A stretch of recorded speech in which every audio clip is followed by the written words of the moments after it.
Hey, everyone. Thanks again for joining us. On this week's episode, we're getting into The Pitt, everyone's favorite medical drama on HBO. We're taking a look at the vandalism and backlash in Puerto Vallarta, Mexico. And we're getting into something that we both keep hearing about, both on social media and in client sessions, vanity and beauty standards. All that and more coming up.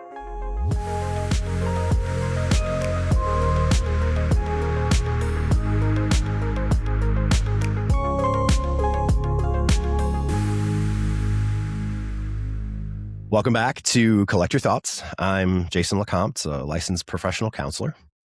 And I'm Sean Millhouse, licensed professional counselor. Joining me, as always. Hey, Shawnee. Hey, how you doing, Jason? I feel like I'm stumbling around in the dark with a blindfold on today. Oh, good. I don't know what it is. It's probably just this cold. Like, I'm sure everybody can hear it in my voice. I sound extra sexy today. But there's so much of that going around, though. I don't know about you, but like I've had so many cancellations because so many people are dealing with the flu, all kinds of different stuff. It just seems really tough. It's super fun. Yeah. And then as we both just experienced, and as we're recording this, we are currently in the period of Mercury being in retrograde. Yes, and so will still be when it's released, unfortunately. Yes, and we're having lots of lovely technical issues. So yeah, we'll have to do an episode, like at least like a topic on that. Mm-hmm. On Mercury in retrograde. Well, and just all the kind of floofy little things like that. But it's been a morning. Yeah. It's been fun trying to work out kinks that were like, why is this happening? Mm-hmm. At least I was able to participate this morning in the house activity that I've been sorted into in my middle age. And I went to pickleball. Oh, very good. Good. Do you know the four middle-age houses that people get sorted into? You were the one that kind of gave me a little clue into it, but say it again. Yeah. Yeah. So I think they are. So I'm in house pickleball. It's so ridiculous. This is all a Harry Potter reference, by the way, if anybody knows. Yes, the sorting. Yeah, okay. The sorting hat. It's actually the sorting heating pad is what is used. This one. This is the sorting heating. You turn it on and you put it behind you on your lower back, and then it tells you what house you're supposed to be. You actually have to keep clicking the button to get to the right one, and once it makes a noise, like it's either a paddle hitting the pickleball or the other houses. Yeah. I'm guessing. So what are the other? So the other ones are sourdough. Oh, nice. So lots of sourdough trends right now. Okay. Bird watching, like getting into birding. Yeah, which is really kind of interesting. That's my jam. Yeah. And then gardening, which I just think is, I could probably do any one of those, but the sourdough thing takes a lot. I give credit to people who are really into the sourdough. It takes a lot of patience, a lot of dedication. I feel like I can wake up on a Saturday morning, and even if I have a cold, like I do today, I can still put my court shoes on and get my butt to the gym and still have fun with pickleball. But sourdough, that's a commitment. One of the most, I think, popular sourdough producers at this time is Miss Taylor Swift. She is, oh God, really? Become notorious. She basically talks about it all the time. Literally included. Does she have time? So it's like her thing. It's her thing. I think during the pandemic, she learned how to make sourdough bread just like so many other people did. And they are beautiful. And she gives them out as holiday presents and literally will make puns on the things where it says it's a loaf story instead of it's a love story. From her it's so hilarious. It's so cute. And of course she's in on it. She knows it's ridiculous, but it's so endearing. She gets so much joy out of it. That's awesome. So, anyway, that's good for her. No, that's cool. Yeah. Nice. Yeah. So how did you get into pickleball? What was it? Were you into, I know they're not exactly the same and it can be different, but were you into tennis? Were you, I know you've always been athletic, but tell me about the interest there. Was it just an invitation? Yeah. It came via owl from Hogwarts. That's how. No, it was, I think I've just seen it pick up in the last few years, courts opening here, or the gym that I go to is fairly new, but they actually converted couple of their indoor tennis courts to like multiple pickleball courts. I guess you can kind of like turn them sideways or something. I don't know. Wow. I don't know what the measurements are, but yeah. And so I just started seeing it more and more, and I'm like, well, I've never been a tennis player. Like that to me, that was a whole different set of athleticism that I just never got into. But I've always liked ping pong, and it's kind of like a giant game of ping pong where you're on the table. Like that's what it is akin to. And so the speed of it can get pretty gnarly, but it's fun. Like I feel like it suits my level of athleticism at age 49. Like I can do it. So yeah, and it's really fun. Like I feel like my husband and I are pretty evenly matched, and then he and I as a team against our friends that we played today, like we split two games to 2. Like so nice. it's actually really like have a really good time doing it. So it's not a blowout on either side. No, neither of us are well practiced or trained or like trained athletes or anything like that. Like we all have some athleticism, which is great. And that's all you need to get sorted into house pickleball. Hey, I mean, congratulations. So I'm glad that you're thriving in house pickleball. Yeah, that's great. So what are we talking about today? Yeah. Should we get into our collection? Yeah. So I thought, a couple of things that have been in the news in the past week, one of them really stuck out to me, and it's, so I guess it's the Mexican government. I don't know how much, if there was any involvement from U.S. agencies or anything, but it sounds like the Mexican government officials, federales, whatever, they caught and or executed. I should have looked into see. Yes. Yeah, his name was El Mencho, was a cartel leader on the west coast of Mexico. I think it's the state of Jalisco, I think is where he was really dug into, right? It was the kingpin of his territory, right? He's the cartel kingpin.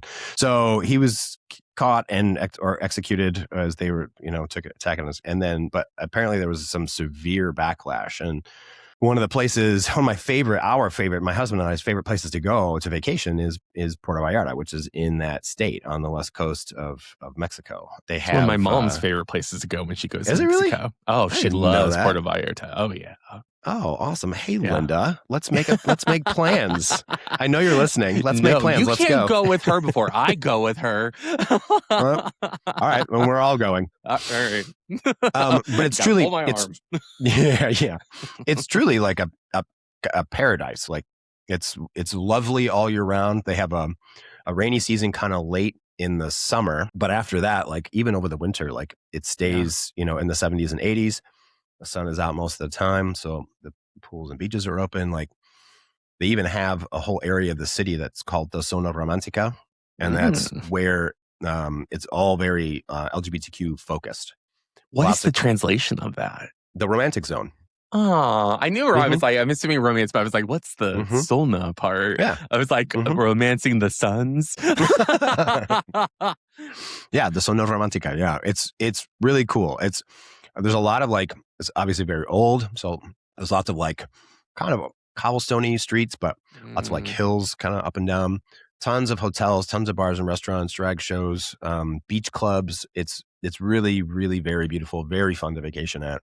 And so to see it on the news, to see oh my God, I've walked past that gas station a dozen times, right? Wow. And it's burned out, completely burned to the ground.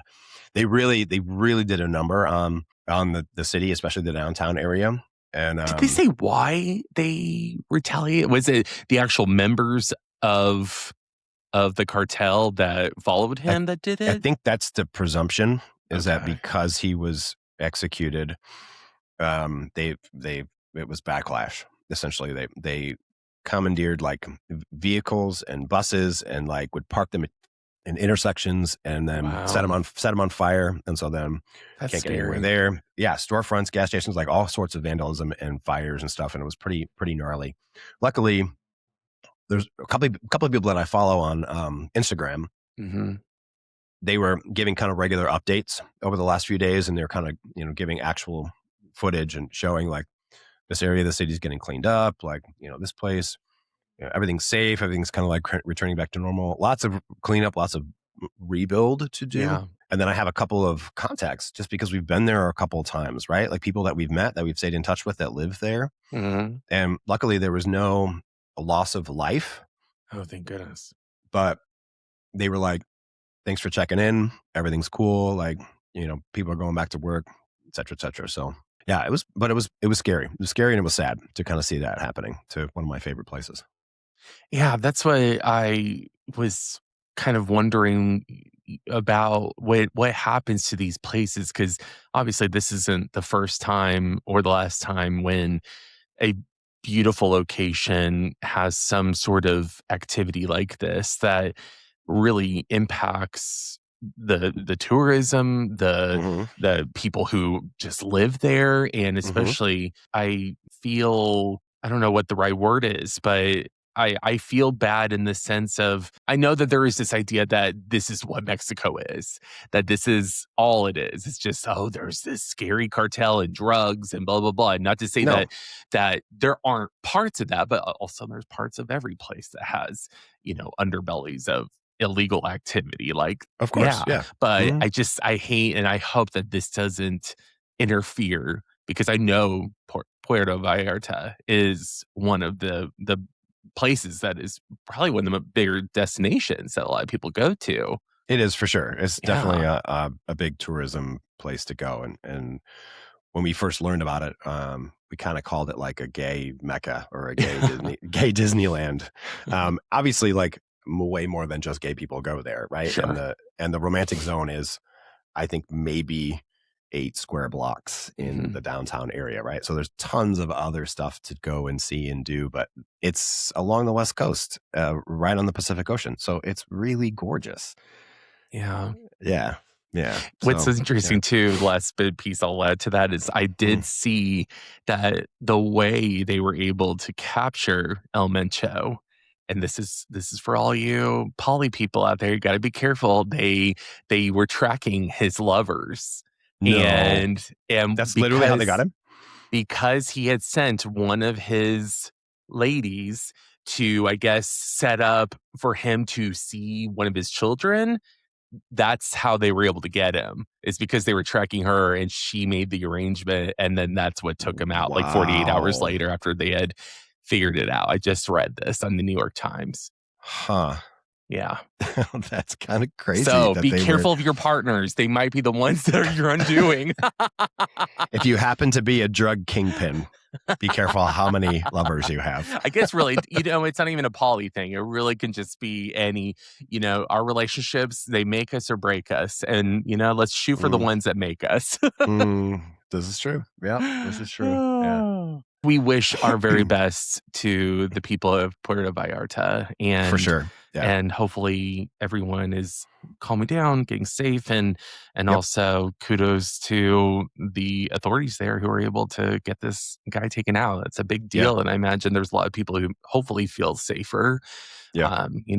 We'll see, I guess. Yeah. And special call out to my buddies Jose and Eden. If you guys listen to our podcast, thanks for. I'm glad you're safe, and thanks for sharing the info that you had. Yeah. Yeah, cool. All right, let's check in with our current favorite medical drama. ER?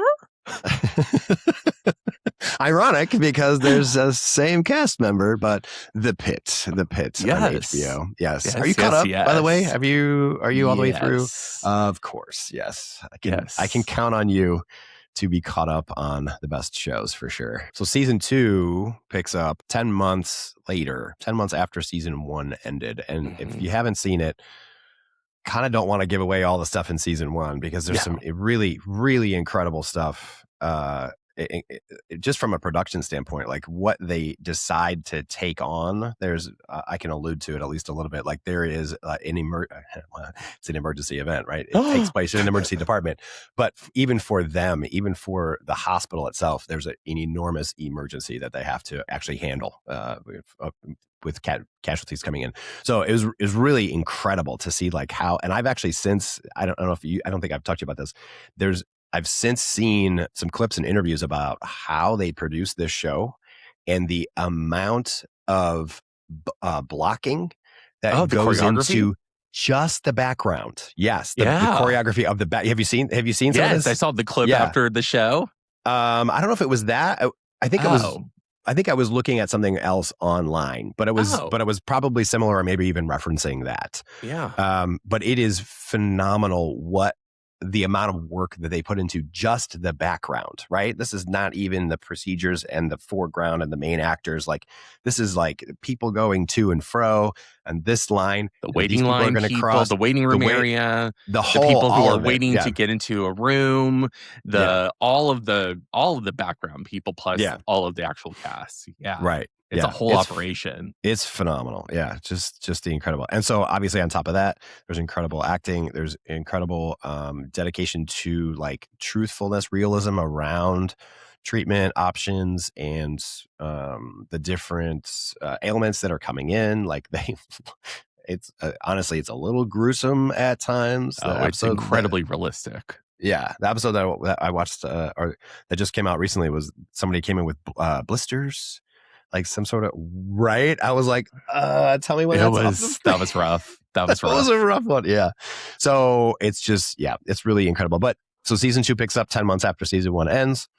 Before And we there's, jump yeah, into go that, ahead. can we at least talk about the fact that so it's broken up into 15 episodes that are 15 hours Mm. of the day, Oh, which yeah. is what is, I think, takes it from just being a standard medical show to this is 15 hours of the same shift in a Mm-hmm. day that you are watching. And so every episode, like the television show 24, it 24. Yep. shows what the time it is, what hour Mm-hmm. we are now in. Mm-hmm. And I think if anything, I never watched 24. I know it's wildly popular, Mm-hmm. but I think that this mechanism of using hours like this probably wouldn't work in a lot of shows in the way it works here. But because this is what happens in ERs all the time, what a perfect, like, what a brilliant idea. Because of course, like, especially like in a major city ER, like Mm-hmm. yeah, it's chaos and pandemonium. And then this one, do you want to share, takes place when? Yeah. So this picks up 10 months after the first season ends. It takes place on the 4th of July. And so it's a holiday. So there's all sorts of like, there's a little bit of heat stroke going on, and there's a firework accident with somebody. And then there's, so lots of like holiday related stuff that's going on. But to your point, it picks up. So each episode picks up at the second the last one left off on. Yep. The continuity there is, that part is unbelievable too. Incredible. But then also there's been 10 months in between. And so there was a lot of stuff, a lot of drama, obviously, that happened, right? A lot of relationships got jumbled, hurt, changed, whatever it was. And so the resonance is picked up, specifically stuff around like Dr. Langdon and some of his drama in the first season. And that's like kind of like the primary conflict between all of the team members of Dr. Robbie's ER. Which Dr. Robbie is Noah Wiley, right. The That's main Noah Wiley. actor character in it, who is incredible in this role. Like, I mean, he is the guy that you would want to be. I want him to be my doctor. Like, he's so good. Yeah. His bedside manner and his competence are impeccable. Mm-hmm. Yeah. It's funny. Like, I think I saw something else too about, they talk about Noah Wiley. Like, not only is he great in terms of his age and his sort of like his mid 50s gravitas that he has kind of going on, right? Where like nothing's really going to bother him, but also it's not just him as a doctor. Like, it's him as a character actor who also played a doctor 30 years ago for many seasons. And so he actually has experience doing this job again, even though it's still acting a doctor. Right. He just fits this role on so many levels that like it makes it juicy. Like, yeah, I just love it. It's incredibly, I just respect that process because the terms these are not words. I think as anybody who's watched any medical show, these are not terms that just fly out of the mouth willy-nilly. These are very specific. You have to train yourself to know and how quickly maybe the prefix and suffixes can be very similar, but you just have to interchange it to mean one thing or another. Like, I think that part must just be wild. But then also, like you alluded to earlier, the choreographing of the show, if you ever watch this, they will sometimes have clips after the show Yeah. that are a couple minutes long that talk about the behind the scenes of how the show is made. And they literally have just storyboard of every single shot and how to twist the camera to then begin the next storyline with the next Mm, scene. But the idea is that it's like a real life scenario where there are constantly scenes happening in our lives, right. but we're flipping to different ones as they're happening. Yeah. And the way they do it, just it flows. The flow is gorgeous. It's Yeah. amazing. Yeah, I totally agree. That part is probably the most impressive part. It feels urgent and real every single moment all the way through, Yeah. and continuous, right? I Yes. don't understand how they do that, but they do it, and they do it like perfectly. It's pretty incredible. What They're about committed you? to excellence, I think, I think no, for sure. Yeah, for sure. Yeah. What do you have a favorite character, or maybe like a favorite relationship?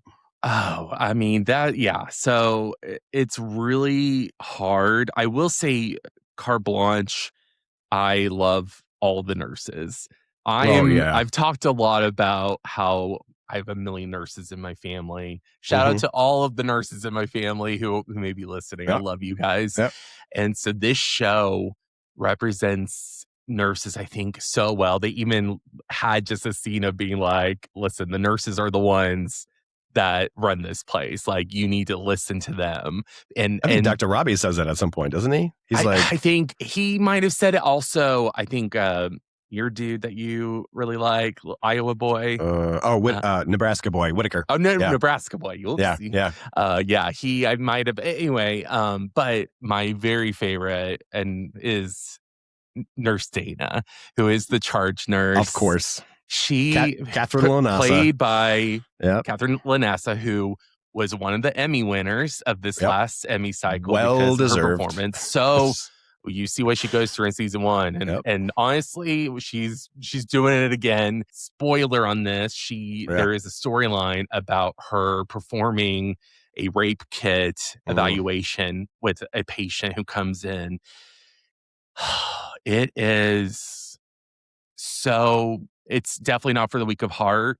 It's Mm-mm. done in a way that feels I literally feel like I'm watching something I shouldn't be watching, but also I am so grateful that there's a show out there that is showing what this process looks like because I hopefully it helps people who might have to do this, to go to an ER and do the rape kit, who might have been afraid to do it because of what happens, what are the procedures, how invasive is it? Mhm. If done right, I think if hopefully this is being done the way that this show portrays it, it really is this incredibly methodical process. And it just gave me even more respect for this profession and the emotional weight that these people hold. And Mhm.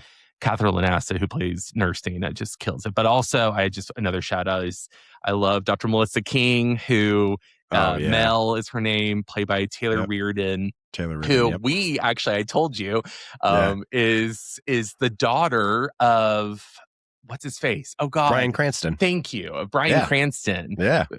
from Breaking Bad and of course a million other shows. Yeah. And so she plays and apparently in real life is on the autism spectrum, but also plays a doctor who is brilliant, but it has autism as well. And Mm. what I saw some remark on about her portrayal is a lot of times on shows they will portray people on the spectrum as being sort of an emotional void, Mhm. not able to really communicate versus what they're showing with her, which is also very true for people on the spectrum sometimes, is she has an abundance of emotion. She cares deeply and it usually is very anxiety inducing for her, Yeah. but luckily she's got good supports around her, people that believe in her, and she's also just incredibly smart at what she does. Yeah. But her sort of awkward lovability and also how she just snaps into it in the process of these different patient situations is really cool. And my dark horse that I hated last year, who I really am kind of liking this year, is Dr. Santos. Dr. Shut up. Santos, yes, played by Issa Oh, I know Briones. why. I know why. Why? It's because she's got her snark turned up to 11. And No, you it's love some good snark. no. Actually, it's the opposite of that. So last season, she was snarkers galore, I thought. This season, I feel like we're seeing more of her heart than Oh, well, I I felt like, recall. okay, so, okay, I can see where you're coming from on that. I feel like last season her snark was unearned as because she was brand new. Correct. It was like they started on her first day, right? Yes. Right. And now this season she's got 10 months of experience under her belt. And she's like, of course I did a good job. Or, whatever it was. Yeah. So, yeah. Well, and it seems too the way that even her interactions with the other coworkers is including Dr. Robbie, who is the one running the ER, is they seem to respect her. Like they don't really push back on her as much because she does usually come up with the right solution. Like she's very competent. And so it's one of those things that I appreciate as a therapist, as somebody that enjoys reading, writing, and also acting, is that she does such a good job of showing a multi-layered person that on the surface you might be like, I never want to meet that bitch in real life. But then when you see the behind the scenes stuff, you kind of go, okay, I'm seeing maybe parts of what drove her to that motivation, to that decision. Yeah. And the actress plays it so well. And I think that's the thing that I love about all the characters on the show is that they're multidimensional. Sure. And that's really cool. So anyway, I could go on and on, as you can hear. Of course. What about you? What are some of your favorite people? Yeah. So so we mentioned one already, Whitaker. He's such a kind of a love. Like, he gets the nickname Huckleberry from Santos in that first season. That even I think the first episode she calls him that. And it kind of sticks a little bit. I don't think it's around as much in season 2, but she still kind of refers to him as a Huckleberry or Huckleberry, which is cute. It's kind of endearing. And he is. He's a little, he's a little bit naive, farm boy, farm kid, which what's incredible is, and I'm always awed by actors when they do this, but he's well, I think Welsh, isn't the actor? Yeah, so to hear him give interviews, he has a Welsh accent. He fucking nails Nebraska. Like I had no idea. I'm just always so impressed with that. But yeah, so well done on that. But yeah, so he's probably one of my favorites. And now he's in charge of.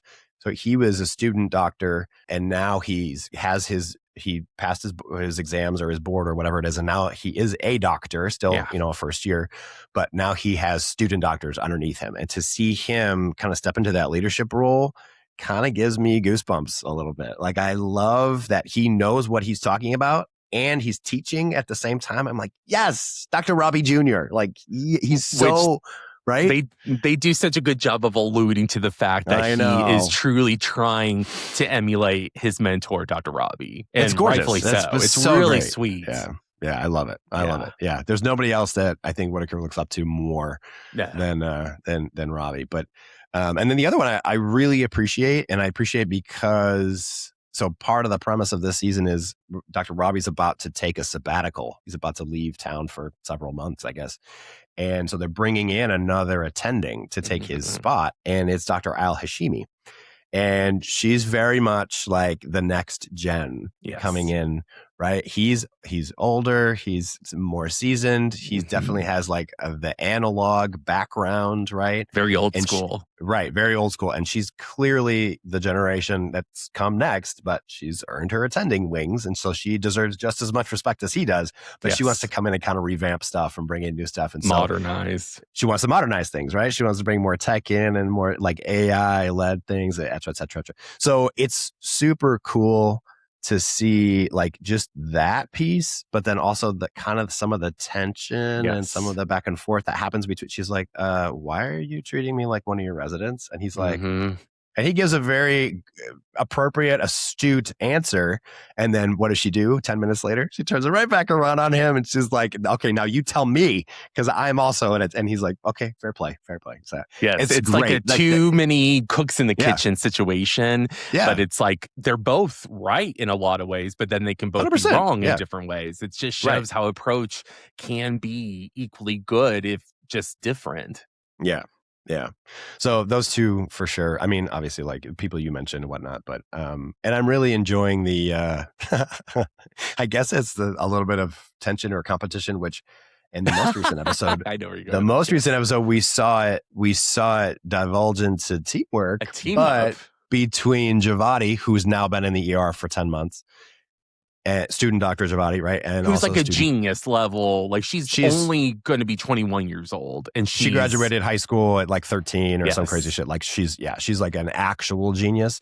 But then now she's got a brand new student doctor, Ogilvy, who's also a genius. He's also in his own way, right? He also is, super, super. Yeah, they're just incredibly, anybody who's a doctor is incredibly smart, but like these people are incredible. So they were sort of at odds for a little while. And now it looks like they might be getting along. And this show shows how you do drama and comedy in a drama. Sure. There are so many moments I laugh out loud watching the Pitt because just a little bit of relief, right? A little bit of comedic relief. Yep. Mm-hmm. But also just it's real like coworker camaraderie and banter. Yeah. And also just when you work so closely with people and you have overlapping personalities, egos, and the intensity of emergency situations, and you put them all together, plus then these extra catastrophic events happen around them. Yeah. It really becomes like a whole like boiler of events, which, of course, is amazing television. Yeah, that's pretty awesome. Yeah. Yeah. I love it. So if you haven't checked it out, steal your roommate's HBO login or your ex's or your parents. Or get it yourself. Or get it your damn self. HBO Max is really good, even though I'm really concerned because it has just been purchased by Paramount. But I know. Yes, I know. Anyway, that's for another time. Are we All right. Well, how about we jump into maybe I don't know if I call it the main topic, but sort of the one that I thought, actually, ironically, the Pitt brings this topic in a couple episodes, but we're talking about vanity and beauty standards, sort of in, let's just call it Western culture. How about that? I guess that's still an appropriate term to use, right? Western culture. Yeah. So I feel like I hear a lot about it. Specifically, and this is part of the reason I want to bring this up, is it's really troubling to hear like who this seems to be affecting the most right now, and it's like very young men, even boys, like middle school and high school aged boys are taking this whole vanity and sort of beauty standards trend to extremes right now. You've seen some of this too, right? Well, so I think being a gay man, I have an algorithm filled with beautiful men, and and I will say I've always wondered, how much that impacts us, which lots of studies show about how we, this is a tell us all this time, right? We compare ourselves to these images that are in great lighting, that are in who knows peak condition, who could be edited, and now because of that, and I think especially fitness culture that is really major in young men's interests, there are now excessive actions being taken, and I had not really heard of these until the last couple of weeks, which is really startling to me.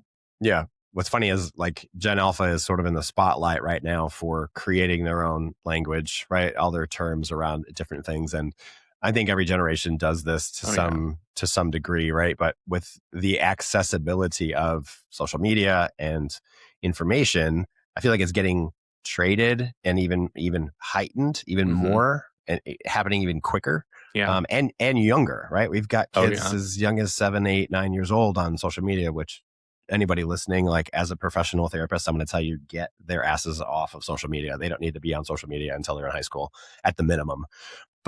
But truly, this is where they're kind of getting this from. And so one of the terms that I keep hearing is something called looks maxing. And this is, I think I brought this up in, like, as I was talking about this episode, this is stuff that, like, again, middle school and high schoolers, and it's not it's not it's not only boys that are getting into this. Right. Girls too, right? They have their own pressures, but to see the rise in young men pay such close attention to and also try and alter themselves in these horrifying ways. So one of the things that is being reported on now is they're wanting to break bones. I don't know how many people have actually done this, but I've seen, I read an article where they were talking about somebody hitting their own cheekbones with a hammer to try and shape their face differently, right? To have change their cheekbones or change their jawline or whatever it was. And I think that was the tipping point for me where I was like, we need to talk about this. So you mentioned looks maxing, but I don't Yeah, think we've defined it for people because I imagine this is a term that a sure. lot of people, I didn't really know the difference between this and the other term that we're going to talk about. So Yeah. maybe like just spilling that out there. Yeah, sure. So it's essentially optimizing physical attractiveness through things like grooming, fitness, jawline enhancement, posture, and then even cosmetic procedures, which I don't know how many surgical procedures are available to minors.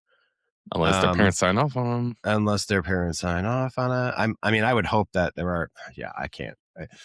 Professionals, right? Medical professionals who would Yeah, be signing up to change a 12-year-old's jawline. It doesn't sound like it would be something that should be possible, but correct. perhaps is. I'm not really sure. So that's essentially the definition, right? Where we're taking these different kinds of categories of self-improvement, which have been around in lots and lots of different ways for, as long as there's been advertisements, probably longer, but Well, I think we have to really just say out loud that women have been the main target of for sure. vanity being weaponized against them Right. and a form of conformity for pretty much ever. Yeah. And so Yeah. now men are also getting in on the action, which is this is not an area in which I wanted them to embrace this part of standards that females or those who identify as female are Right. expected to live up to. Right. Right. So for me, part of what's so troubling is these are kids that are still Yeah. growing. Like their bodies haven't even fully formed yet. So to start taking like permanent altering procedures or means to try and change themselves, like I don't know, but it hurts me. I'm like doing this because I'm like trying to find it. Like hurts my heart or something like that. We Yeah. have put out such an intense message about what a person should look like Yeah. that somebody who's not even through adolescence yet wants to take extreme measures to try and achieve that. Like that part hurts my soul, hurts my heart a little bit. I I've always have like a soft spot for not just development, but like I just feel like kids and teens, like they're precious. Like they're our next generation, right? They should be loved and they should be encouraged and they should be supported for everything that they are and not Yeah. made to feel like they are less than or that they will never become some unrealistic standard. Hmm. Someone who's filtered and lit and airbrushed and dehydrated and all of the other extreme measures that we take to photograph somebody who's quote unquote beautiful, right? Hmm. Yeah. Does that hurt you in the same way that it hurts me? I mean, obviously, the fact that it's devolved into these Yeah. extremes is the part that troubles me the most. These have been, I think, standards for a really long time. I know that even I remember growing up being a teenage boy and feeling very insecure about the fact that I've had weight issues my whole life. Mm. And so, especially moving into high school, there was definitely this wanting to feel attractive, this wanting to be in a body that felt more acceptable and knowing like I think also as a guy who was trying to figure out his sexual orientation, there were definitely like that was a component of it too, is like I want to be attractive. I want to be drawing positive attention. And I mean, I lost a good portion of weight in between my freshman and sophomore year of high school, Mm. and like it has been said throughout time of people talking about weight losses, I got treated so much better. And I was treated with, I mean, just so much people who didn't talk to me and treated me like I was a buddy. And when I had Gosh. never spoken to them before. Yeah. So my brain instantly went, "Oh yeah, no, this is what is supposed to happen. You are supposed to be smaller if you want to earn Yeah. the interests of other people." And, and I've had my ups and downs with that forever. And so that's why to me I'm like, well, of course the straight guys had to eventually come into the territory and also be concerned about this. And I didn't want that for necessarily everybody, but I mean, it's real. I mean, think about it. We have little girls who are wearing makeup and getting Yeah. stuff from Sephora. They're now making skincare lines specifically for young girls because they want to take it beyond just playing with mom's makeup. They want to Right. actually do their own routines, even though their skin is perfect the way it is. Like they're not even in right before preteen stage, right? They're not even Right. in that. Right. And Yeah. yet they're already doing these things. So to see that it's now like it's this like alpha male, like, and I'm sorry, it's just so cringe. It's so interesting how we generationally are Yeah. so different. Things that I find like endearing or attractive versus Hmm. what this generation finds endearing and attractive, I'm like, that's scary and hideous looking, like scientific looking. It's weird. And it's Yeah. unfortunate that people have warped themselves into thinking that this is desirable. I know. I mean, it borders on stuff that, I mean, we might even see at times in our practice, right? Oh, Something for that we sure. call body dysmorphia, which I'm sure most people listening have at least heard about. But that's the clinical diagnosis, where there's that intense rejection of oneself and extreme measures are taken, right? To Yeah. then try and change your appearance in whatever way it is. And oftentimes the things that are focused on with body dysmorphia are things that are imperceptible to other people. The small little details or small little changes that feel like that people with body dysmorphia become obsessed with Mhm. making. They're things that you like, just knowing somebody even closely, we would be like, I don't see that, or I don't see any change, or whatever it might be. So that, I mean, that in itself it feels like it's, I don't know, but not promoting that, but almost pushing people towards that sort of an intense Oh, for rejection sure. of self. That part, that part kills me, especially when it's young people, like we're talking Yeah. about, right? The younger ages. Well, we don't look like photo shoots. I think that's probably one of the things about Nobody I does. nobody does, but when Yeah, we were growing up, it was like magazines were the thing that people talked about, like, "Oh, not sure. everybody is photoshopped." Well, now anybody and everyone can Photoshop themselves Yeah, to very scary degrees, like, yeah, usually embarrassing degrees, but also some that are becoming increasingly less perceptible, right. to the naked eye, Yeah, unless you meet the person and then you're like, yeah. "You don't look like that." Uh-huh. Yeah, yeah. And to me, that part is also really bizarre. I mean, gosh, it's especially like I don't know about you, but like you'll see people who post these things where they literally look like a fuzzy blob with eyes. Like Right. and it's Yeah. like, you thought that was cute, but It's I what guess they do. we used to call like putting Vaseline on the camera lens, Yes, the Barbara right? Walters effect. Yeah, the Barbara Yeah. Walters effect, or the glamour shots from the Yes. 90s, the Yes. malls. Yeah, the glamour shots effect was, they just put Vaseline on it so you Oh, couldn't glamour really see. shots. Oh, Ugh. yes. So how nostalgic is that? I mean, even we were just talking about the Pit. Like, even the Pit does a really great job of bringing some of these issues to the forefront. Like season 1, they did one. What was it's Javati, right? We find out, we don't know, but we find out through the Yeah. introduction of this character.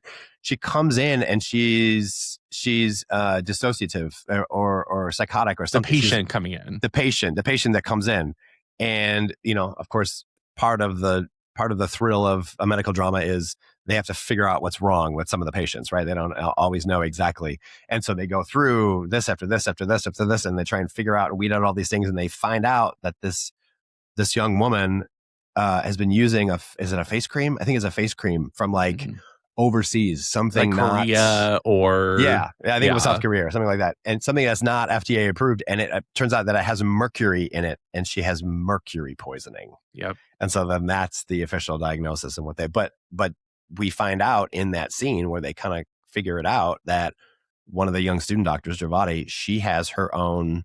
Is it like a TikTok? Yeah, she has a TikTok channel where she talks about what I don't remember what she talks about on her TikTok channel. It's a really brief clip that they show her on, but she talks about if like she's just it might be one of those like get ready with me's where like she's doing her makeup and then talking about things. Yeah.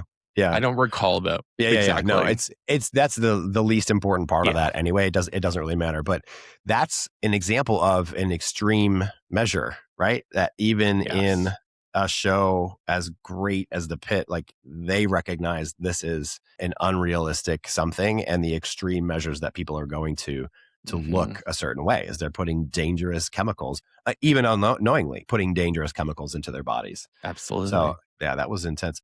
Actually, and there was one other. It was yesterday's. Right? It was the most recent episode. It was the most recent episode from this recording. There's a very large guy that gets brought in with abdominal issues, and that freaking student doctor, that Ogilvy guy, I just want to like poke him in the eye with something. He's so annoying. I just full on shake him and kick him in the nuts. Yeah, I know. But they're treating this guy, and they're asking, all of the experienced people are asking all of these appropriate questions, and then Ogilvy can't help himself but to focus in on this guy's size and weight and ask him all of these sort of inappropriate, irrelevant questions to the situation that he's in, to the symptoms that he's experiencing. And he just keeps asking about his weight and asking about his size and asking about his diet. Or making just flippant comments about it. Or not just even making necessarily comments. asking. Yeah. That the other doctors are looking at him like, what are you doing? And eventually one of them does call him out and be like, hey, you really need to like work on how you're speaking to this patient. And treat him with respect, right? Which is what everybody else is doing, is accommodating and treating him with respect and giving him the care that he deserves. But I just love that it's being called out, like this particular thing, like and being called out on shows where really what we're striving, what we all want, what we're all striving for is love and acceptance, right? It's just to feel respected and seen, regardless of who we are, or the size that we are, or the way that we look. It doesn't matter what it is. Like that's just what we deserve and what we desire, and we're not doing that to ourselves or to each other nearly as much as we need to be doing, right? Yeah. Well, and what I specifically really that whole storyline hits close down because, as I mentioned, I've struggled with weight and obesity my entire life, and I have absolutely had experiences like that, which have kept me in the past from wanting to go to the doctor, because people speak to you like you're subhuman. Yeah. And they treat you like it's your fault, and that you are lazy or that you don't know, as if you're less intelligent. And what they did really brilliantly with this man, not only did they give some context as to how he ended up in his current weight, but also he portrayed it. He uses comedy and humor a lot to soften the moment, which I think a lot of us larger people do, because what happens, I learned very early on, is people will like you if you're funny, even if you're larger. So at least if you're funnier than you are larger, people will treat you nicer. And that's what it becomes, this mental game of what do I have to do to endear these people to me so I can actually be treated like any other person. Wow. And so, and then of course, and also the different ways that they talked about different equipment not being the size limitations with it. I've also endured that, and which has always been really hard too, is because one thing I will say, and I mean, we'll definitely have to have a whole episode on just weight and obesity eventually. But, Yeah, sure. I think for the longest time, the narrative was if you're overweight, you're not trying hard enough. Mm, And luckily, there have been more and more and more evidence that obesity truly is something that is happening in the brain that is bigger than just willpower. That luckily, because of GLP-1 medications mm, and other advances in weight loss surgeries and treatment, that people are actually getting through this and getting to healthier sizes because it's finally being treated as a medical condition and not just a failure of human will. right. And that to me, I appreciate that this show showed the ugly side of what happens to overweight people when they have to go to the doctor. And I really hope that any medical professionals out there, if you aren't treating people, all people well, I hope that this episode illustrates exactly how important it is to treat people with dignity Yeah, because it's scary for everybody. But then if you're going in there and you already feel shame about the fact that you are not in an average body, it really becomes like, listen, I'm just here to get help. I know I can't do anything about this now. And yeah, and you can sure, you can remind me, I know I'm living it, but it really does become like, meet me where I'm at, talk to me like I'm a person, and every single patient and person should get that dignity. yeah. I appreciate you sharing that. I know that that's a vulnerable thing to talk about. Yeah, yeah. Well, it's definitely it's my ongoing work and journey, and I'm definitely, I've been so lucky to have found some really great doctors and Mm, people that are supportive, and also I think that just general education around that has improved yeah, significantly. I think more professionals are being taught better bedside manner yeah, with patients that yeah, have qualities that make it harder for their jobs. I get it. Again, like I get why they feel frustrated as medical professionals because it does add a layer of complication. It does make doing sure. certain procedures way more dangerous or certain avenues not available because of size. Yeah. But also it's something that needs to be treated with care. I had a jaw drop moment when they had the surgical consult on that character where they talked about the survival rate of Yeah. like an open laparotomy. They call it where it's just like an abdominal incision, and the chief surgeon said that the failure rate or the death rate was as high as 50% for somebody Yeah. his size. Like that, I had no idea that it could become even that much more dangerous, that much more Mhm. complicated. Yeah, And because so there's so many more things you have to do with anesthesia, also with how deep you have to sure, cut, the healing right, process for people with larger sizes, and then the yeah, medical conditions that come with it. I mean, yeah, it's multi-layered. It's really yeah, yeah, it shows how scary it is. It really yeah, is.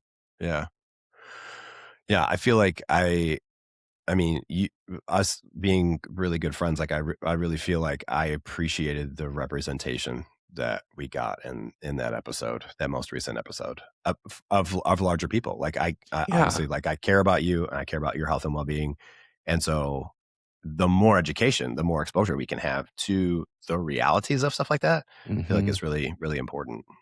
Yeah, no. So that another Yeah. reason why I love the pit so much is because I think there are probably so many storylines that Hmm. different populations have lived with that are their everyday realities that are Yeah. being played out in this show for everybody to witness. And Hmm. to me, that is the power of television, of books, of any media that is about storytelling. Yeah. Is it, just like we talked about last week, it really helps you create empathy and Mm. understanding that maybe Yeah. wasn't there because it's just not your experience. Yeah. Yeah. That's true. I feel like I mean, I may be privileged enough to be able to say that I have more of an average size, and going to places like kind of maybe to bring it back to the top a little bit, like going to places like Puerto Vallarta where it is very there is, there's pool clubs and, beach clubs and bars, and where people can be dressed pretty much however they want to be dressed, as long as your genitals are covered. Like, I have seen some wild bathing suits in some of those places, and it's, it's eye candy. It's lovely to look at. It's a lot like my Instagram feed, right? Yeah. And it brings up for me, even somebody who maybe kind of fits the average mold. I'm like, I don't look like that. Like, should I feel insecure? Should I look like that? Am I doing something wrong? Am I not good enough? Am I not hot enough? Like, it really pricks at all of those sort of like comparison insecurities in an environment like that, and then I have to go, hold on, Jason, no. Like, we're all different. Our journeys are all different. We're all different, right? We're all different. Like, why would I hate on myself for the body that I am in? Why would I not do my damnedest? Because of fucking society and as a whole, who the beauty industry standards, what these influencers who perpetuate this stuff. I mean, I forget what's the name. What's the name of that loser? I can't even say his name. Oh, clavicular. This is how I even heard about looks maxing and also frame mogging. Which go ahead and give the definition of that one. Frame mogging is basically internet slang about dominating someone socially or physically through body size, bone structure, or presence. And like this guy, he's using meth to stay thinner. He's breaking bones in his body, but also he seems like he's deeply troubled. Yeah. I want to be really shitty about it because I'm like, God, these fucking people who get on here and talk like they're experts at life when no one is, I just think we have to be careful, but also I want to have compassion because this guy obviously has taken in apparently something that has taught him that he needs to do all these things to himself in order to be good enough. But it's never over. I don't think there's ever a stopping point with these people. That's something I talk a lot about with clients around self-worth and self-love is if you are looking to get some sort of validation from outside yourself that will be enough for you to know that you are enough, you will never find it. It is a dragon that you chase that you will just never catch, or a drug that you're trying to use that you just never be enough of, right? Yeah. You have to know within yourself, deep down in your bones, that you are lovable, that you are worthy, and that is not dependent on anything except you living up to your own standards, right? You being as good a person as you know how to be. Well, and even then, you're still lovable. And even then, you're still lovable, right? That's exactly where I'm going with this, right? Even though we make mistakes, even though we let people down or let ourselves down, we're still worthy of love, right? So to have to, I know. I feel like almost like a broken record talking about this, but it's really distressing. Yeah, what do you think? Especially too, I mean, we've talked about. I know we've focused a lot on younger people, but also we're both in our 40s, and I mean, for a few more minutes now. You got more than a few minutes. I've got about 6 months. And what I think is, I don't know about you, but it's like Botox and fillers and all those things have become so part of everyday society. I remember when Botox was just for famous people. You really didn't hear about it in real life, but then more and more commercials start coming out. And then, of course, I think, it starts with more urban areas and cities. And now, I mean, it's not just women for sure. It's men too. And people are, I mean, there are people in their 20s who are doing this because they're trying to not have any wrinkles show up on their face. So they think if I start early, I can keep everything in place. And the truth is, this stuff doesn't make you younger. It makes your skin look maybe less wrinkly, but it doesn't look natural. I think I will say some of the technology is getting impressive. There are certain people where I'm seeing there's these upper facelifts that are happening now that are less invasive, that take less recovery time, and people look refreshed, but you can always tell just a tiny bit something's you had some off. work done. Yeah. Yes, and Yeah. it's also hard because it makes me as somebody who I care about how I look, no matter how Mhm. much I want to just be like, "Whatever." I mean, there's definitely times where I'm like, "God, is that something I need to consider, or am I beyond the point in which I do this? Or if I had the money for that, would I do that?" Sure. And I don't know, what about you? Like, Yeah. do you have any of those, like, thoughts or insecurities related to aging? Nope. I'm perfectly well adjusted, and I Okay. have So then zero on insecurities. today's special question, though. Of course I do. Well, I think for the longest time, I even still get pings of this. I was like, should I get hair transplants? Like, especially, I mean, here you go. Anybody who's watching, you can see this is my lovely bald head that I His have, right? beautiful bald It's head. it's my beautiful bald head. And there are times when I will see myself from like the back in like a Instagram video or a picture that was taken in a party or something, and I'm like, "Who's that bald guy?" And I go, "Oh, that's me." Like I don't even think that I am bald when I'm Yeah. walking. I don't Yeah. think about it, right? And I'm Sure. like, "I'm not that bald. I have all this hair." And then I'm like, "Nope, look, there's nothing. Look, there's literally nothing," right? It's funny, but I was really insecure about that for a long time.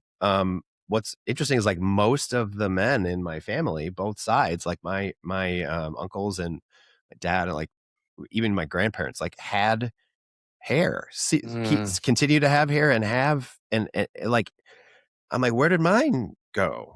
bastards. Why do I have to be bald? And I'm like, no, no, no, no, no. Now at this point, I'm like, I get to be bald. I get to shave my head. I don't have to worry about hairstyling. I don't have to worry about bed head. I don't have to. I mean, that's a privilege that men have, right? There is not a Yeah. lot of women that would be brave enough. Cynthia Erivo, love that bald head Yeah. girl. Love, Yeah. love, love, love, love. Love that she wears a bald head. But there are not a lot of women that would be brave enough to pull it off. And there's not a lot of acceptance around women with bald heads. No. So, but for me, this was always a point of insecurity. And now, like, I feel like now, and I'm saying now as a 49-year-old, Mhm. now really just starting to embrace it and go, I think I like it. I think I'm okay with it. Like, just all of that. And Yeah. even my husband is 10 years younger than me. And so he already looks younger than I think I look. And then he makes skincare very important to him. And so I'm like, wow, his skin looks fantastic. And I'm like, should I be like, it makes me, right? It makes me question, am I then worthy of love? That's what all these things poke at. Mhm. It's the fear of rejection, the fear of Yeah. abandonment. Am I worthy of love if I don't X, if I don't look Yeah. like this, if I don't, right? It's tough. It's tough to work against an entire beauty industry and remind ourselves that we are worthy of love, regardless of Yes. what's going on, right?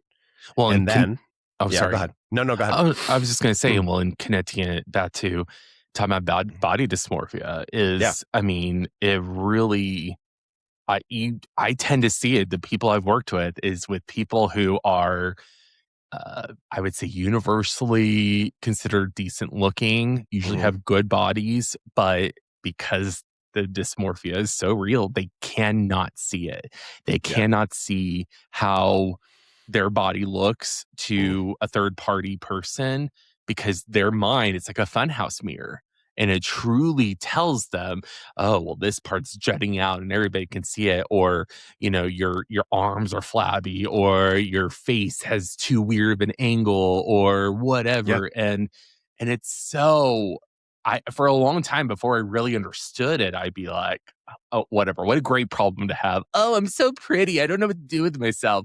But it's Yeah. like I have had to really humble myself and just remember that we all have these different journeys with our bodies and ourselves. And even if somebody else's is more severe in the limitation, it doesn't change the fact that for that person, that struggle is their struggle. Yeah. And we have to respect the fact that those are people's experiences, even if we perceive that it probably isn't as hard as my experience or that person's experience or whatever, which Yeah. can be a very that's a thing you have to actually do the work on to actually believe that and not just be like, "Oh, stop whining, you skinny person." Like, Because it's all relative, yeah, right? We all have a brain that is a comparison engine, and so we're all Right. looking at, and again, social media and regular media is all showing us highlights and makeup and airbrushed and whatever, all the things. So it doesn't matter if we are or look a particular way, like we can Mm-hmm. still be insecure about how we feel. Yes. So to me, the real work, the real project is learning to really and truly accept and embrace oneself, and right, find the small changes, the small improvements that we can make, or just so that we maybe continue to feel better or feel more well, or Yeah, whatever it might be. It's a yes and, but I it think is. the bigger yes is figuring out how to love ourselves better. Yeah, and remembering what is real is what's in front of you Yeah, and in real life, not on a screen. yeah, And I will say there are people it's like that amazing line that's in the movie Crazy Stupid Love where Emma Stone looks at Ryan Gosling and goes, "Oh my god, you look photoshopped," because he takes off his shirt. yes, But I mean yes, there are people that truly I look at them and I go, you literally look like you were like God, like sprinkled special beauty dust on you because sure. you are radiating and you are Sure. just statuesque or your angles are just it's like it's a kind of beauty that's almost it's like oh like it's not about feeling inferior, it's almost like oh my gosh you're a pretty pony like it's Well, just like beauty can be so beautiful but also it can be intimidating. you're right. But here's, I guess, maybe here's the point Yeah. to that is like, how many of those people have you met in real life? No, that's what I'm talking. No, I'm mentioning the people in real life. Oh, I'm talking oh, about oh. no. That's what I'm saying is that there are people I've met in real life where I'm But how like, many? How I many, mean, right? countless over. No, I mean, over time, I've seen so many. I mean, beautiful men and women where I'm like, you are stunning. Even though I don't know their life, I don't know their fitness routine, I don't know Sure. their makeup habits, their genetics. I mean, that's the other thing too. Genes are just something we all have to accept. Some of us got better genes in one area and worse genes in another. And Yep. some people hit like models. Most people who are considered real, like the classic condition, like classic example of models, Mm, like these are people that just have incredible genes. yeah. I mean, even when they age, they still age beautifully, even if they don't use all the procedures and shit, because Sure. they Sure. just have superior genes in that way of what our brains show as at least what history has shown us is what is beautiful. But also, some Uh, people just really light me up where I'm like, wow, that took my breath away how beautiful you are or handsome. did you hear? Like, I feel like I heard you said superior genes. I mean, superior in that department. I know they're Yeah. not like in worth, but But like, you see how quickly and easily this, and how pervasive this idea is? It gets into even a discussion like this, right? Where we're talking about, like, we're saying beautiful genes are superior.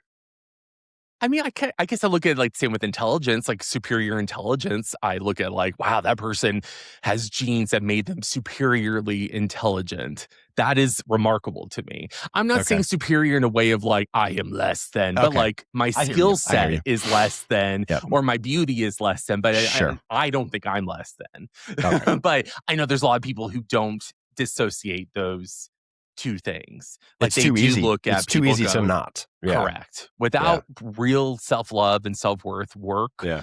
and people who instill that in you, it's very easy to convince yourself, oh, well, I'm just like a booger on the side of the genetic code. Like, fuck this. Yes. Yes. Sorry, All right. Yeah. No, that's okay. That I feel like you're kind of poking at maybe a good takeaway. So maybe we should do. Like, can we do a couple takeaways? I guess. All right. Yeah. Okay.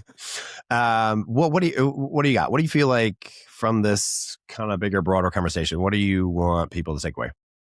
What I want people to take away is however you look at yourself now, I need people to remember you could probably go back in your camera roll 5 years, Mm, 10 years, hell, even 15 years at this point, and you're probably gonna look at pictures of yourself and go, "Wow, I looked really good there." But at that time, did you think you looked really good there? And I think a lot of times people don't. And so what I want to have people take away is appreciate what you look like now. Appreciate what you have because I promise you, like I know, for example, I used to look back at myself in high school or in college, or even sometimes, not even that long ago, and I'll think, oh well, I can see the aging here and I can see where this is different or whatever. And I think it's important to just give ourselves our flowers now.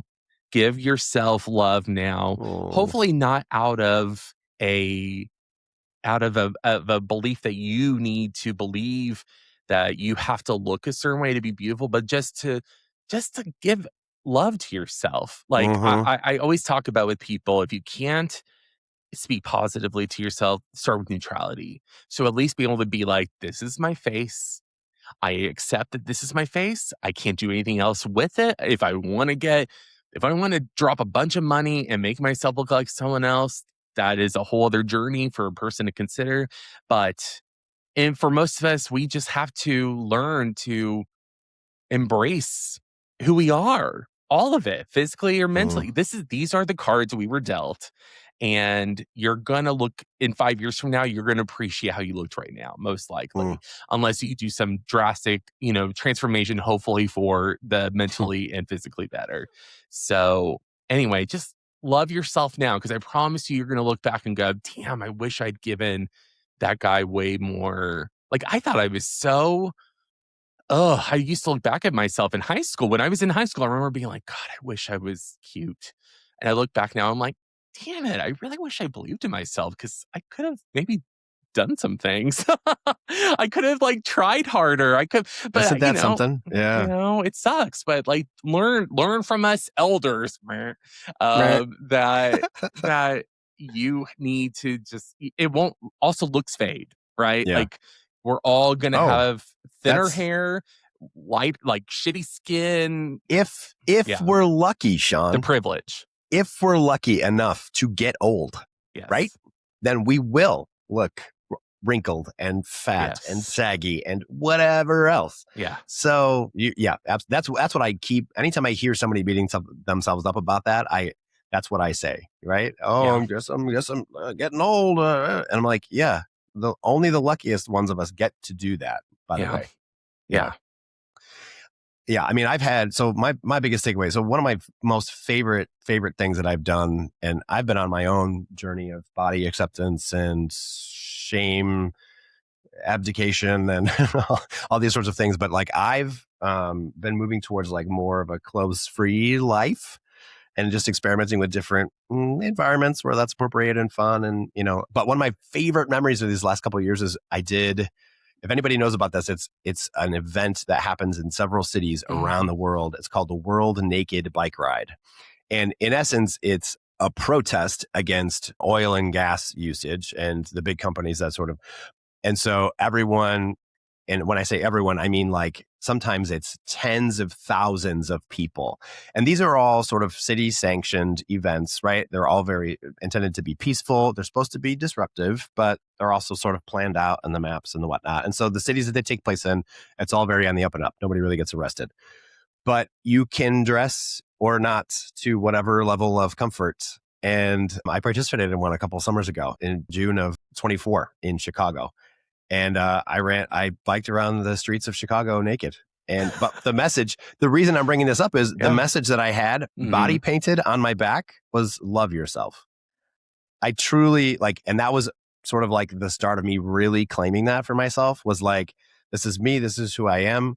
I'm not ashamed and I'm not going to be hiding. And I'm not going to tell you that you should be ashamed or that you should be hiding. Like it was really about acceptance of self and then putting that message out there. So stupid fun. Like it was just a No, badass silly of you amount of, too. it was awesome. It was like, I seriously loved it. It was the best. Which I So definitely hope yeah. that we eventually will have a conversation on nudity and Oh what yeah. our especially in the American culture of what we tolerate, what we don't, how we view it, Mm-hmm. and the sexualization of it versus Yep. what we can do if we embrace parts of that. Like it's a Oh yeah. very interesting conversation that I definitely have evolved in because of your own conversations about how Yeah. this has been something you're embracing more in your body. So Yep. I love it, and we should definitely get into it more. I have a buddy who I'll give him a shout out right now, John in Arizona. He has his own podcast around naturism and connecting with nature in clothes free living. He calls it hiking without a stitch. It's a Great title. great podcast. He's his solo guy, but I did a guest thing on his, and I think it would be great to have him on here and actually talk about that as a just a way of life, I guess, right? Yeah. And a really, really body positive, body accepting sort of practice. It's really cool. Yeah. Well, So, and getting more people to know about that. I think there's a lot of people who, again, I think the idea of, oh, those weird nudists, they're so weird and blah, blah. And like, yeah, it's a little jarring at first, but also like anything that's jarring at first, you probably eventually go, oh, that's not so bad. Like, that's not hurting me. That's not hurting anybody. Actually, they seem really peaceful and happy about whatever, Yeah. So, yeah, for sure. Yeah. Cool. Okay. All right. Those are the takeaways. Woo-hoo. How about a secret question? Got a secret question for me? Secret question. And that's the theme music for secret questions.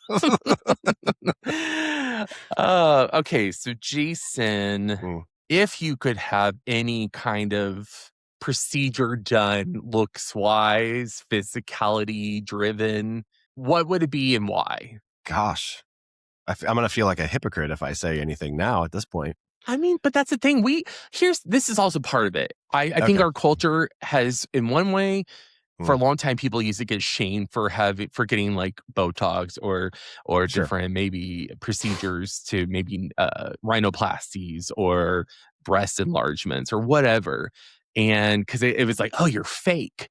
But then there's also the other side of like some people really had struggles. Like there's women who were born with smaller size chests, and it is an area that makes them feel not how they want to feel. And so they get a procedure done. And I think there are things that are happening where people are embracing for people who do it in a way that it doesn't feel like it's their whole life. Sure. But it does enhance their life because they're like, oh, well, now I feel like my nose isn't curved in a way that makes me feel uncomfortable. Now, there are, of course, many conversations around that. Like some people will be like, why did you mess with something that was your beautiful God-given nose? But I've also seen some noses on people where it's like, that's not just a large nose. Like it is truly a nose that you can tell is impacting their life.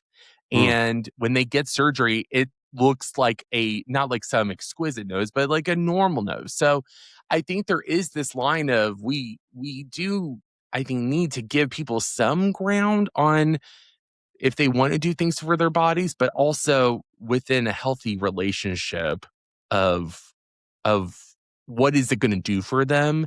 What are they expecting out of that process? And to know that this isn't going to change your life internally if you don't do the internal work. So if you don't have anything, that's fine. No, I think I came up with one. Okay. I would probably say I would have to have a penis reduction. That would have to. No, I'm I was just trying to get you to laugh. I was like, shut the fuck up. I've been so waiting for something stupid like that. Of course.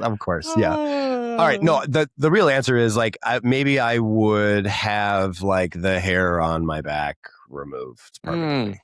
Like I have never really found back hair attractive. I don't think mine is particularly Would you ever get laser unattractive. Done?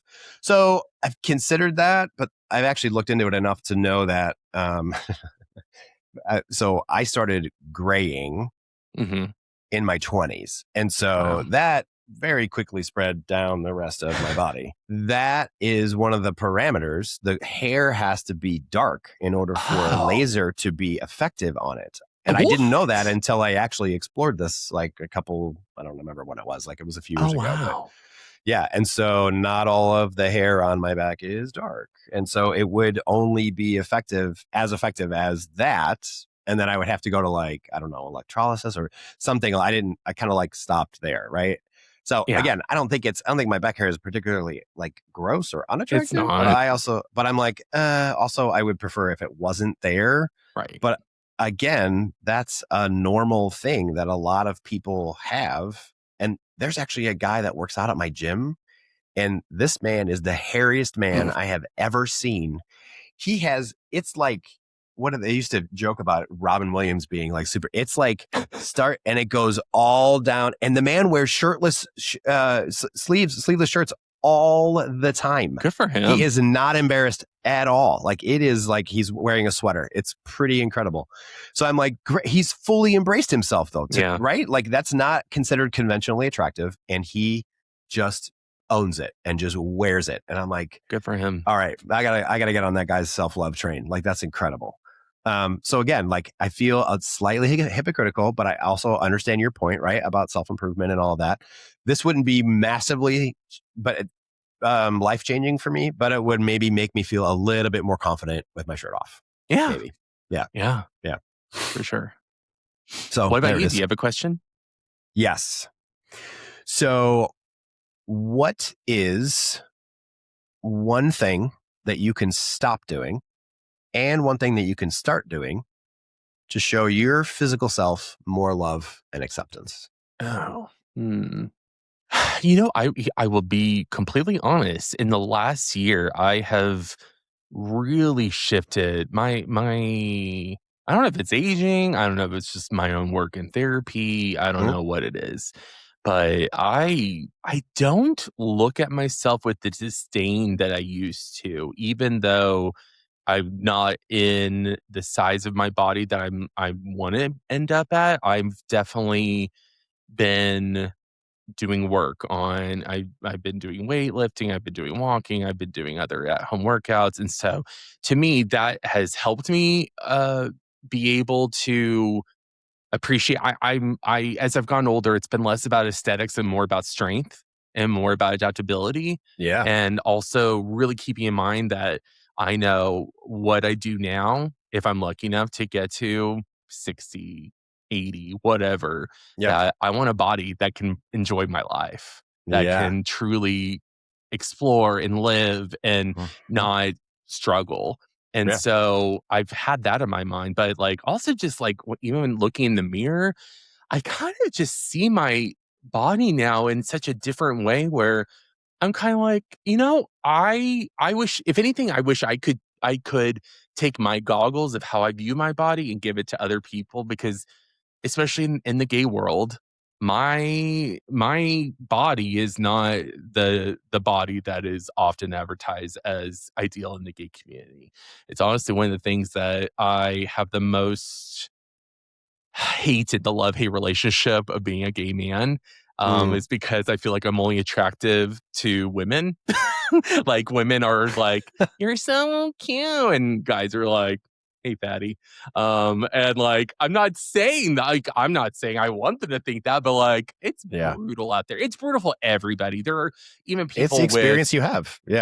Yes, but also it's just like you often are invisible when you are overweight. But I just truly, I don't know, I look in the mirror, I don't grimace at myself anymore.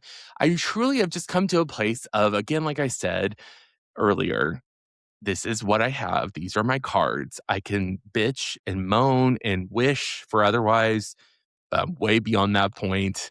And how about I just treat myself like a friend? And I know I say that a lot to clients. I say it in here, but like, I would never go up to any of my friends, regardless of their body, and be like, I would really like you more if you had a nicer body. Our friendship would be closer. I think you'd be more intelligent and happier if you had a perfect body. Like, fuck that. So I'm embracing my curves. I'm embracing my, I don't know. I'm embracing the parts I even see improvement on. I'm just embracing. So, in terms of what I could stop doing, I think I'm doing it. I'm not shitting on myself. That also comes with age. So anyway, I don't know. It's been a journey, but if you'd asked me this a year ago, it would probably be a very different answer. But so I haven't maybe talked to you about this and didn't really know to what level you had been working on this self-acceptance. And so that was really where this question was coming from, is because in the past, I've heard you talk about yourself, your physical self, in a derogatory way. Sure. And as my friend who I care about, it hurt me to hear you say that about yourself. Yeah. So, Sean, this is my fucking shout out this week. Aw. I'm serious. Like, I'm kind of blown away that you have been doing this work in this way and that you are at this place. I'm a little emotional about it. It's really amazing to hear. Well, thanks. I mean, it's not easy, and believe me, when I get around people who do have like the ideal bodies, or even just average size bodies, like what most people have, a healthy average, let's just say, it definitely is hard for me not to like, oh, yep, remember you are different from them, but I'm not doing it in a shaming way anymore. It's more of an acknowledgement, and also like, hey, you're on your journey, and it's you just keep doing you. And that's I all you can love focus that. on. I love that. So, Good for you, dude. Seriously. thanks. That's I amazing. appreciate it. Yeah. Yeah. Well, you upended my whole secret question, but you turned it into something really beautiful. Sorry. So I had to shout it out. Honestly, all my other shout outs don't really matter. This is my shout out for the week is you and your journey. That's really beautiful. Yeah. Didn't expect that, but that's really kind. Thank you. Yeah, for sure. I didn't either. Yeah. All right. What do you got? What's your shout out for the week or shout outs? Yeah. My shout out, I have to give a shout out to this past week. Survivor 50 premiered, and I've talked about Survivor. This is their 50th season. The show came out in 2000. 50 years ago. No. They do 2 seasons a year. And so that's how we got to 50. And I will say, as someone that has gone back, I have not been a Survivor fan for the entire 25 years. I watched the first 2 seasons when I was like 14, 15 years old. And then like, I grew up and whatever. And I thought, I can't believe Survivor's still on. That's funny. Like it was definitely that thing that was a thing. But, over time it just kept it was still on. And then I became friends. I got to give a shout out to my boy Julius, who he and his wife Jamie, they watched Survivor, and he was like, "Oh yeah, we love Survivor." And this is when we used to work together. And then I was like, "All right, I'll check it out," because I'm a Big Brother fan, and Big Brother is a silly reality competition. But I've always seen the Survivor ads. So anyway, I watched it, and I was like, "Oh shit, like this is really good," especially on a psychological front. There's a lot that you can jump into with the strategizing and whatever. But with season 50, they've brought back people from across the entire 50 or 49 seasons. And these are people that are like fan favorites, people that have won, people that have never won, but who are considered some of the greatest to play, people that maybe were voted out before their time. And so this is like the fans are getting redemption on some of this. And the way that the opening, they did this beautiful multi-minute montage of all of these scenes throughout 49 seasons, and it truly choked me up. Like, it was, I will say, like I've mentioned, I'm a big opening credits guy. Yes, I love a montage. Oh my gosh. You just give me a montage. I will watch it over and over again. And like, I mean, there were several times during this premiere that like the players talking about what this means to them, and also what this means to Jeff Probst, the host, and who's also an executive producer. Like, there's truly a storied history with what this show represents, and the people it brings out, and the journeys they go on through trying to survive out on this deserted island, right? And anyway, it's just, I don't know. I really recommend. This is a great season if you're going to want to check it out, because there's going to be so many callbacks, and this show is really good at flashbacking to events and things like that I think can help a person that maybe is like, I've never watched Survivor, or, oh, I don't, know if I'd be into it. Give it a shot. It was a 3-hour, like, first episode, basically. It was like 2 episodes that are 90 minutes. But anyway, it was excellent. It was thrilling. I mean, I could just yap forever about it. I'm so excited for this season. The eliminations have been crazy so far. It's looking like it's going to be insane. So I'm so excited. It's Survivor 50. Survivor 50. That's my shouty outie. Nice. That's great. Yeah. Yeah. Well, that's I think that's everything we had to talk about today, right? Have we collected I think we everything? done it. I think we did That was it. this week's. Yeah, no, that's great. Well, thanks, Sean, for a really great conversation. Some really nice vulnerability, some nice surprises. I appreciate it. Yeah, same to you. Thanks for, Yeah, I think, bringing all this forth, and we hope our listeners also maybe got something out of it, yeah, and I hopefully relate. I think that's the hope, is that we want people to hear what we're talking about and relate and maybe learn and consider various ways to think about the things that we're talking about. yeah, yeah. So, thanks to everybody who watched and listened, and we hope that you will remember to take a breath. And Collect your thoughts. thanks for joining us. We'll see you next time. Bye. Bye.